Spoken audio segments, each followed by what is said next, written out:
Hello everyone, myself Puja and आज हम NET chemistry का नेक्स्ट टॉपिक डिस्कस करने जा रहे हैं, जो कि बहुत ही इम्पोर्टेंट टॉपिक है। आपने सबने सुना भी होगा, और अगर आप प्रीवियस ईयर के क्वेश्चन पेपर उठा के देखेंगे तो वहाँ से भी बहुत क्वेश्चंस पूछे गए हैं, नेट और गेट में भी। ठीक है, तो मैं ज़्यादा इसको उसमें एक्सप्लेन ना करते हुए मैं बहुत ही इसके इम्पोर्टेंट पॉइंट्स बताऊंगी, जिससे आपके क्वेश्चन इजीली सॉल्व हो जाएंगे। ठीक है, तो हम बात करते हैं यहाँ पर होमोजीनियस हाइड्रोजिनेशन।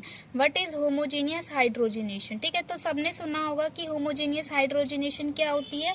होमो मीन्स सेम। ठीक है, तो इसका हम देखते हैं होमोजीनियस हाइड्रोजिनेशन क्या होता है, कि जिसमें हमारे कैटलिस्ट और रिएक्टेंट या फिर सबस्ट्रेट भी हो सकते हैं, दोनों एक ही फेज में हो सोल्यूशन में। ठीक है, तो यहाँ पर हमारा होमोजीनियस कैटलिस्ट क्या होता है, सबको पता ही है कि अगर हमारा सेम फेज में है कोई भी कैटलिस्ट और reactant, is called the homogeneous catalyst. तो उसके एग्जांपल्स हम यहाँ पर देख रहे हैं, रोहेडियम कॉम्प्लेक्स का और रुदेनियम कॉम्प्लेक्स। ठीक है, हमारी फैमिली जो होती है सबको पता है, कोबाल्ट, रोहेडियम, इरिडियम, है ना। तो यहाँ पर हमारा हम इसकी बात कर रहे हैं, एक तो कौन सा कॉम्प्लेक्स ले रहे हैं हम, रोहेडियम, और दूसरा कॉम्प्लेक्स जो हम किसका ले रहे हैं, रुदेनियम का। तो यहाँ पर हम फर्स्ट कॉम्प्लेक्स देख रहे हैं, रोहेडियम कॉम्प्लेक्स, जिसको हम दूसरा नाम है जिसका विल्किंसन कैटलिस्ट। विल्किंसन कैटलिस्ट एक क्या है ये, मतलब कि कैटलिस्ट का नाम क्यों पड़ा, क्योंकि साइंटिस्ट के नेम पे है बेसिकली। ठीक है, तो इसीलिए हम इसको विल्किंसन कैटलिस्ट बोलते हैं। और ये इसका जो विल्किंसन कैटलिस्ट, कई बार ये जनरली जो एग्जाम में लिखा आता वो विल्किंसन कैटलिस्ट के नेम से नहीं आता, वो हमारा इसके नाम से आता है, जैसे कि RHCl PPH3 एक बेसिकली कॉम्प्लेक्स है, तो कॉम्प्लेक्स लिख करके देगा वो RHCl PPH3 का whole thrice. Okay, rhodium complex हमारा ये हो गया। Next ruthenium complex. Ruthenium complex में RuClH ये कॉम्प्लेक्स होता है। ठीक है, दोनों ही हमारे क्या है हमारे एक तरह कैटलिस्ट हैं, जो कि हाइड्रोजिनेशन में बहुत इंपॉर्टेंट रोल प्ले करते हैं। ओके, अब इसके इम्पॉर्टेंट फंक्शंस क्या हैं वो हम देखेंगे इसके हाइड्रोजिनेशन के।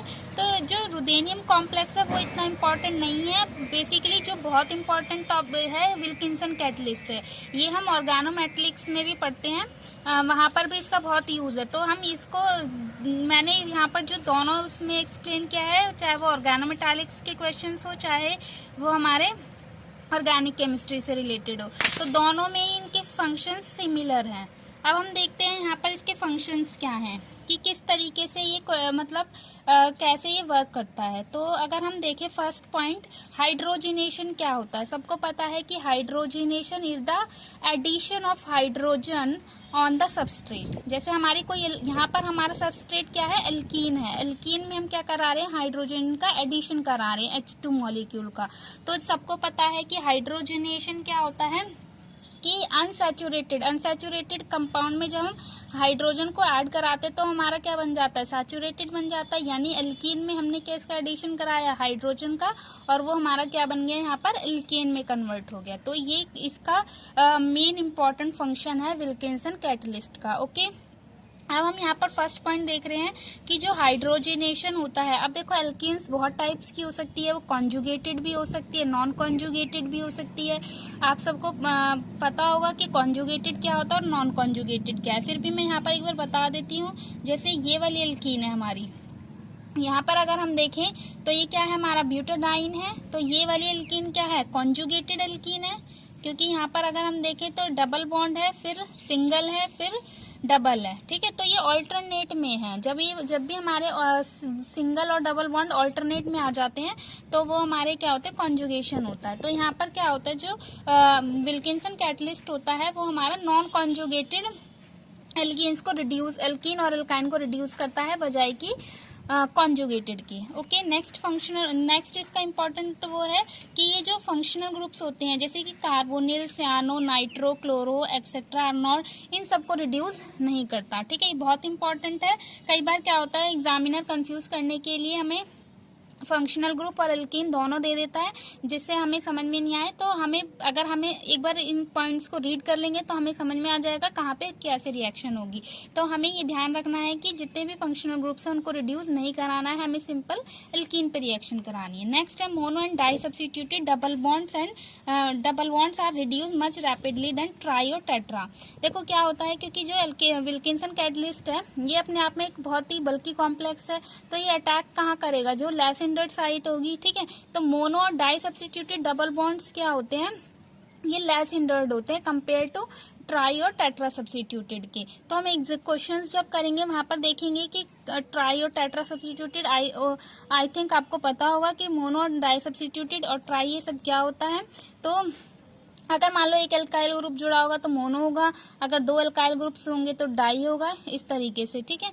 तो यहाँ पर हमारा क्या है, मोनो और डाई सब्स्टिट्यूटेड डबल बॉन्ड्स को ये रिड्यूस करता है, ना कि ट्राई और टेट्रा, क्योंकि क्या हो जाते हैं क्या होते हैं, बहुत हिंडर्ड हो जाते हैं, जिसकी वजह से वहाँ रिएक्शन शो नहीं होते। अगर हमारे दोनों टाइप के एल्कीन्स दिए हैं, सपोज मोनो और टेट्रा दिया होगा तो ये टेट्रा को ना करके मोनो एल्कीन को रिड्यूस करेगा। ओके गाइज, अब नेक्स्ट पॉइंट है इसका, hydrogenation takes place by cis addition to the double bond.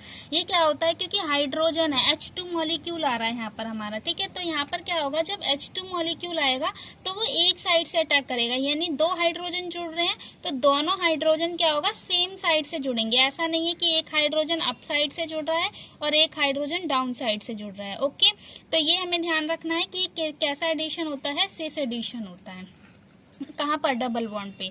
Next point है, it does not bring about hydrogenolysis, क्योंकि अगर हम अभी आगे और रिएजेंट्स पढ़ेंगे, जैसे कि पैलेडियम है, H2PD है, वो क्या करता है, हाइड्रोजिनोलिसिस करता है। हाइड्रोजिनोलिसिस क्या करता है, हाइड्रोजिनोलिसिस क्या होती है वो हमने यहाँ पर हम देखते हैं कि इन विच कार्बन और carbon hetero atom single bond is cleaved bye hydrogen. अगर हम कोई, जैसे कि H2 है, हाइड्रोजन यानी H2 ले रहे हैं, CC बॉन्ड है या फिर CX बॉन्ड है, अगर मैं इसकी H2 से रिएक्शन करा रही हूँ तो ये क्या करता है, इस बॉन्ड को क्या करता है, ब्रेक कर देता है। तो इस प्रोसेस को हम क्या बोलते हैं, हाइड्रोजिनोलिसिस बोलते हैं, ठीक है। तो जो विल्किंसन कैटलिस्ट है ये हमें बहुत इंपॉर्टेंट पॉइंट है, ये ध्यान रखना है कि ये हाइड्रोजिनोलिसिस शो नहीं करता, जबकि H2PD वगैरह ये शो करते हैं। अब विल्किंसन कैटलिस्ट की साइकिल, वैसे तो इतना कुछ विल्किंसन कैटलिस्ट की साइकिल ध्यान रखने की हमें जरूरत नहीं है, क्योंकि हम ऑर्गेनोमेट्रिक में बहुत डिटेल स्टडी में पढ़ते हैं और वहीं पर ही ये इंपॉर्टेंट है। यहाँ पर हमें बस फंक्शंस याद रखने हैं। फिर भी मैं एक थोड़ा सा ओवरव्यू दे देती हूँ। जैसे हमारा विल्किंसन कैटलिस्ट है, यहाँ पर हमने H2 का एडिशन कराया और H2 का सिस एडिशन हो गया यहाँ पर। ओके, नेक्स्ट हमने फिर क्या ले लिया, सबस्ट्रेट हमारा क्या होता है, एल्कीन को रिड्यूस कराता है ये। तो एल्कीन क्या कर रहा है, इसके साथ बाइंड कर गया। फिर उसके बाद क्या होगा कि जब यहाँ हाइड्रोजनेशन होगा, विल्किंसन कैटलिस्ट जब एल्कीन के साथ हाइड्रोजनेशन करेगा तो ये क्या करेगा, डबल बॉन्ड को सिंगल बॉन्ड में रिड्यूस करेगा। और यहाँ से ये वाला जो पूरा विल्किंसन कैटलिस्ट होता है ये रीजनरेट हो जाता है, मतलब कि वापस से निकल जाता है और हमारा एल्केन बन जाता है। यानी बेसिकली हम क्या देख रहे हैं कि एल्केन से हमारा एल्केन बन गया, कहाँ, किसके थ्रू, विल्किंसन कैटलिस्ट के थ्रू। ओके गाइस, ये हमारा इंपॉर्टेंट पॉइंट है यहाँ पर। अब हम देखते हैं इससे रिलेटेड कुछ प्रॉब्लम्स, इसमें क्या प्रॉब्लम कि कैसी प्रॉब्लम क्वेश्चंस दिए होते हैं। जैसे कि फर्स्ट क्वेश्चन दिया हुआ है हमें यहाँ पर, ये हमारा एल्कीन है, दो टाइप के एल्कीन्स हैं। एक तो हमारा देखो, यहाँ अभी हम बात कर रहे थे कि ये जो मोनो सब्स्टिट्यूटेड है उनको फास्ट रिड्यूस करता है बजाय कि ट्राई और टेट्रा के। ओके, तो यहाँ पर हमारा ये मोनो है, तो और ये वाला अगर हम देखें डबल बॉन्ड के पास में हमारे 3 एल्काइल ग्रुप से 1 2 3 एल्काइल ग्रुप है, तो ये क्या हो जाएगा, बहुत हिंडर्ड एल्कीन हो जाएगा। तो यहाँ रिएक्शन ना करके ये यहाँ रिएक्शन करेगा, यानी इस एल्कीन को एल्केन में कन्वर्ट कर देगा। आप देख सकते हैं प्रोडक्ट में हमारा यहाँ पर ये रिड्यूस नहीं हुआ है, ओनली ये रिड्यूस हुआ है, ठीक है। इस तरीके से नेक्स्ट क्वेश्चन है, ये इस टाइप का क्वेश्चन हम देखेंगे, नेट में भी आया हुआ है, डिट्टो क्वेश्चन पूछा हुआ है। तो यहाँ पर अगर हम देखें तो ये कैसी एल्कीन है, दो टाइप की एल्कीन दी हुई है, एक ये एल्कीन है और एक ये वाली एल्कीन है।